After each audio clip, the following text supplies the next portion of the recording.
Have you ever built a completely winning position only to realize you are dangerously low on time, panic, and end up flagging?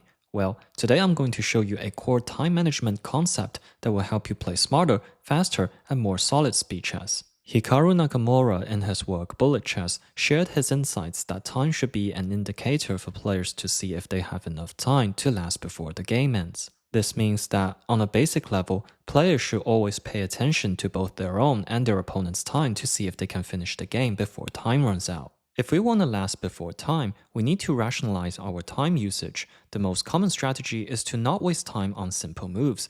Just like this position, people might calculate between bishop to d3 and bishop to e2.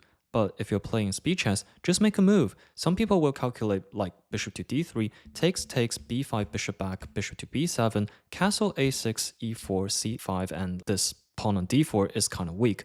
But leave those calculations to classical games. In Blitz games, your opponent might not even play this line. So what kind of positions require us to spend time? Well, they could be either a complicated position or a critical position. In these positions, even one mistake could lead to an instant loss. The good news is that we always have the ability to steer the game into a complicated or simple position, and if we understand their nature, we can make good use of them. In the case of time management, to attack means to create a complicated position to drain the opponent's time. To defend means to consolidate the position to save time with easier play. And as people may notice, this links perfectly with Dorfman's theory as mentioned in the previous video. Let's first take a look at an example of defensive strategy with time. This is a game played between Ray Enigma and Anatoly Karpov, and in this tragic position, this rook on d2 is completely trapped. It's going to be taken in the next turn no matter what, and probably according to the engine, rook takes d4 is the best move because it would mean that you only lose half a piece instead of a full piece.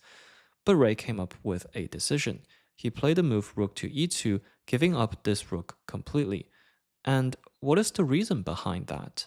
If white decides to capture this knight on the d4 square, then after black recaptures, all black needs to do is to pre-move this pawn all the way down the board to get a queen, and white's king will get checkmated very soon. However, with the move rook to e2, black can take this rook, but you see that this pawn on e5 is having trouble promoting into a queen because this pawn on f2 is restricting its path. So with the move rook to e2, white has gained just enough the stability to survive a little bit longer.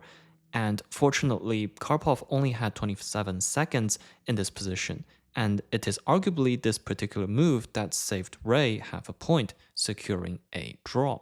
Sometimes you can use defensive strategy to cash out your time advantage after the attack. This is a game played between Hikaru Nakamura and Denis Lazovic. Due to white's attack on the king side, Lazovic has only 22 seconds, but Hikaru is also short on time with 50 seconds.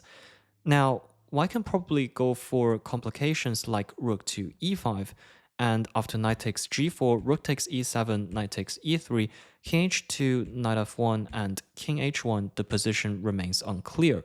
However, Hikaru didn't play all these, he just took on f6 with the rook. And of course, if black decides to recapture with a pawn, then white's queen gets in and black's king is in danger. However, black can just take back with the rook, and after these trades, you see that we have entered into this equal rook endgame, but there's no way for black to finish this game with only 22 seconds on the clock. So Hikaru managed to win this game with ease. Now that we understand the strength of a stable position, let's see how to counter it using attacking strategies. This is a game between Hikaru and Reza Maldavi, and white is winning in the position, and he's got a decent 1 minute on the clock. So Hikaru made a decision. He played the move g5, and this looks like a terrible decision because if white can get this bishop towards this diagonal and reroute this knight to the f5 square, then there's no way for this king to not get checkmated. However, Hikaru said that if he can somehow open up the king side, then this king on the e3 square is even more vulnerable than this king on the g7 square. The game continues with a few moves, and you see that since this king needs to dodge this check on the f2 square, these two pawns have suddenly become weak. So after a few moves, we see that black has managed to get this outside passer on the h file. And this means that this rook is now restricted on the h file, and this knight is restricted to protect this pawn on the a7 square. But of course, the most important factor is that by complicating the position, Hikaru is forcing white to think and lose time. Plus, he can also stretch this game a little bit longer. And since he can prolong this game, there's no way for white to keep playing accurately with this short amount of time. And after a few moves, white did manage to lose all his pawns on the board. Now, you see that even though in this endgame he is up a full knight, there's no way for him to finish this game before his time runs out. So even though Hikaru is down material the whole game, he actually won this game by flagging his opponent. So when playing speed chess, it's absolutely vital to keep an eye on the clock to see if you or your opponent can last before time runs out. You may have the opportunity to develop strategies based on the time to secure a win.